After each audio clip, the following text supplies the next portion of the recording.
자, 이제는요, 무선설비 산업기사 공부를 하실 때 총 과목이 4과목이죠. 그래서 공부를 할 때 어느 과목부터 공부를 해야 되느냐. 학생들 질문이 가장 많은 질문 중에 하나예요.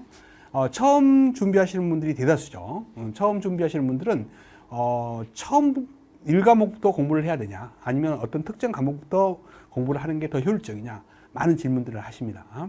제가 4년간 이제 수업을 하다 보니까 겹쳐서 출제가 되는 문제가 많아요. 특히 여기 보시면 무선통신, 옛날에 기기여서 이름이 바뀐 과목이 무선통신 시스템이죠.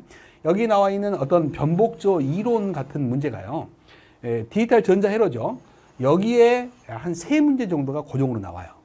근데 이제 디지털 전자회로를 공부하실 때 내용이 많죠. 이 과목이 아마 전체 과목 중에서 가장 내용이 많은 과목일 거예요. 근데 이 과목을 공부할 때 내용이 많은데 그것까지 자세히 공부하려면 좀 지루하기도 하고 내용이 너무 많죠. 그래서 무선통신 시스템을 먼저 공부하시면 그 변복조라는 파트뿐만 아니라 겹쳐 있는 내용들이 있어요. 그런 것들을 배제하고 공부하셔도 되잖아요. 그래서 훨씬 유리합니다. 그래서 제가 여러분들한테 권하고 싶은 첫 번째 과목은 통신 이론의 기초를 알려주는 무선통신 시스템이라는 과목을 먼저 공부하시라라는 것을 고려해드리고 싶습니다.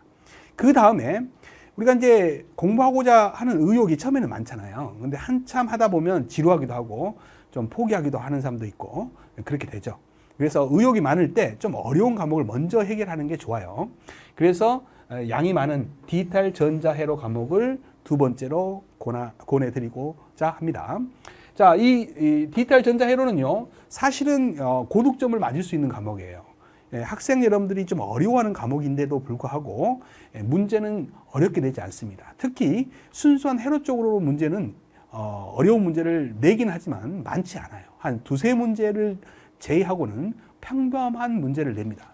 특히 순수 회로 쪽 말고 아까 말씀드렸던 변복조 문제, 그 다음에 발진기, 그 다음에 펄스 회로, 이쪽에서 문제를 많이 내고요.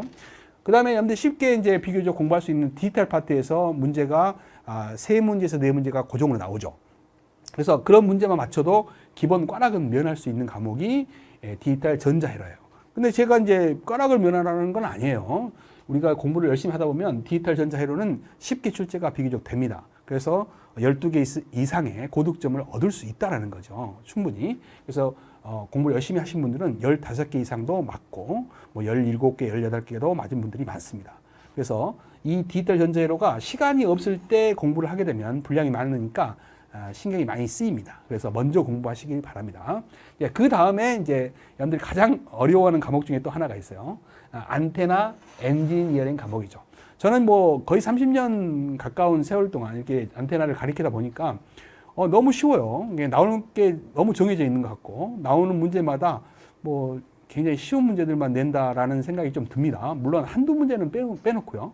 한두 문제는 좀 어려운 문제가 나오죠. 그런데 이제 학생들은 좀 어려워해요. 기초 이론이 없다 보니까. 그래서 이 좀 어려운 과목이지만 3번째 공부해 주시고요. 마지막에 가장 쉬운 과목인 컴퓨터 일반과 설비 기준이라는 법규를 공부해 주시기 바랍니다. 이 법규는요, 절대 내용을 먼저 공부하지 마세요. 우리가 일반 학원에서는 내용을 먼저 설명을 하고 문제 풀고 이러는데 합격하는 데는 도움이 안 됩니다.